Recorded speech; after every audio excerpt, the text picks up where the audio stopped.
Thank you, Minister. And I'm very honored to have been sponsored by Manitoba Agriculture to be here today.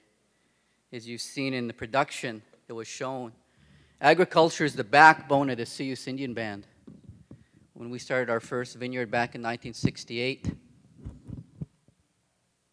and today where we lease over 1,000 acres of land to other vineyards and wineries in our region, agriculture is the backbone of the Sioux Indian Band. And for many First Nations across the country and in the U.S., agriculture does play an important role. I'm really honored to be back in Treaty 2 area.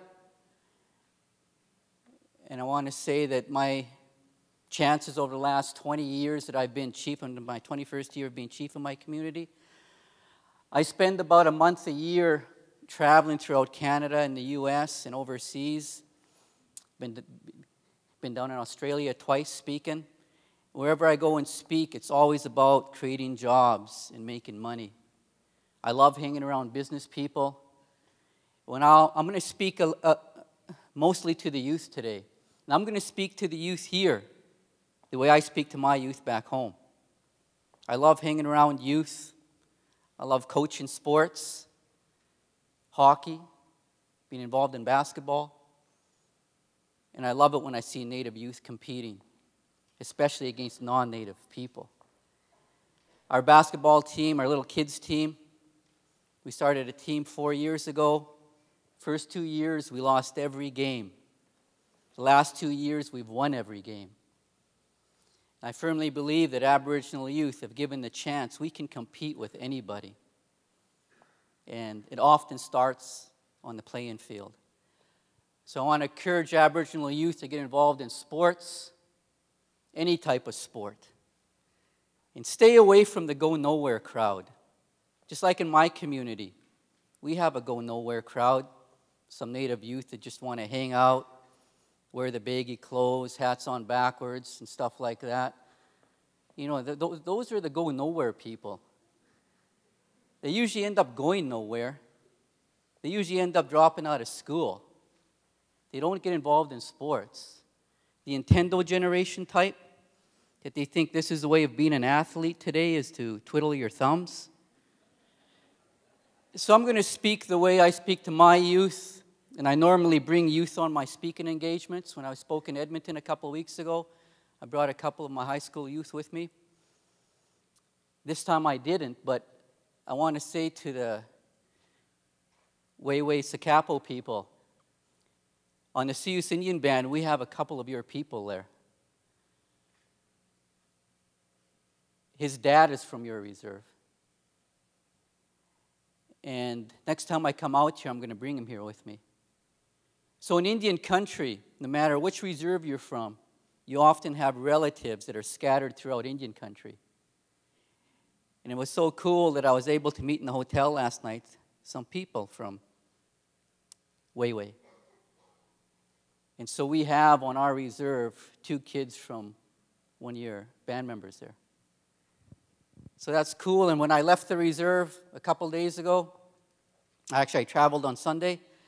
On Friday, when I was going to my band office, there were 2 young Native guys walking into my band office. And when I see these young people around, I'm always asking them, hey, where about you guys from? One was from Saskatchewan. I forget which reserve he told me he was from. And one was from northern BC. And as usual, when I ask the youth that are from other regions, how come you came to Osoyoos? They came to Osoyoos looking for a job. I'm glad to say that they found a job in one of our 9 companies. Because I firmly believe every Aboriginal youth needs the dignity of a job. A job defines who you are. So if you want to hang out with the hangout crowd and don't work, that says a lot about you. I want my youth to work. I don't want my youth ever to collect a welfare check. And I'll quickly run through a crash course on what I would call the way I think Aboriginal youth. If you want to succeed, if you want to travel, if you want to have nice vehicles, a nice house, if you really want to help your people, These slides I'm going to show you are the way I think you do it. Now, why are they moving? Maybe I'm clicking this thing wrong, right? Let me see if I can get this thing working properly. This first slide here is a cartoon that showed up on an Alberta magazine. Oh, I'm going the wrong way. See, normally I have technicians doing all this. This cartoon showed up in an Alberta magazine last year, and I'm actually trying to buy it from an artist. I actually like it. Some chiefs don't like it. I like it. As I mentioned, I love hanging around people that know how to make money. I don't like hanging around politicians. Sorry, Mr. Minister. But even, especially native politicians. Now, am I clicking this thing again? Can we do it manually and I'll just shut this off? Let's go back to the beginning. So I'll just point at you. You can just click these, right? Just arrow. So next slide.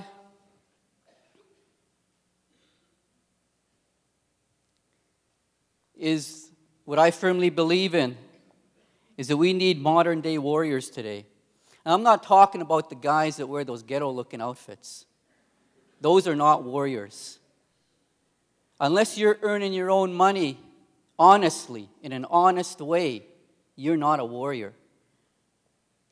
So we need modern warriors today. And I'm talking about some of the ones that wear the suits and the ties. Those are the people that are going to defend Aboriginal title and rights.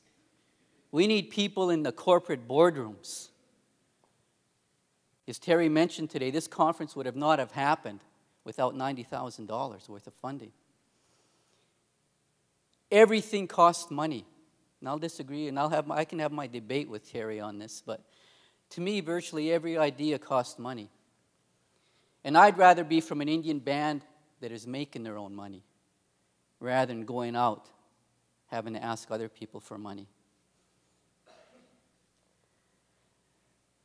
And today, economic development is the new battleground. And many of you might have saw this on the front page of the National Post a few months ago. Real warriors hold a job. I don't care if you're sweeping the floor in a building. That's a very important job. In our first-class hotel, that hotel would not open if it wasn't for the people sweeping the floor and keeping the place clean. When I traveled up in northern BC, a month ago, I was speaking at a youth conference there. I went to Tim Hortons, and who served me was two young Native guys. And I asked them, "Where are you from?" And they told me which reserve they were from. I said, "How many Native people work here?" They told me in this Tim Hortons, almost 70% of the staff are Native. And I thought, right on. Don't ever think a job's below your dignity.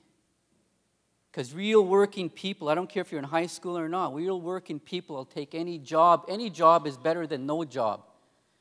I find too many Native youth, they think they're too good for certain type of work.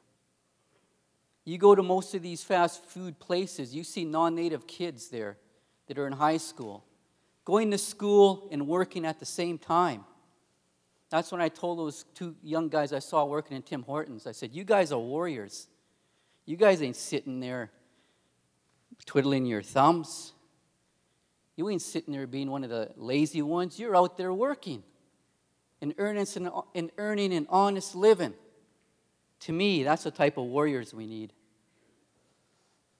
Status quo. Look at most reserves. High unemployment. The biggest source of jobs is the band office. On most reserves I go to, and I've been on over 100 Indian reserves across Canada as well as the States. Most reserves I go to, the biggest employer is the band office. In fact, the only jobs on the reserve come from that band office. I tell First Nations across the country, the biggest employer in your community should not be the band office.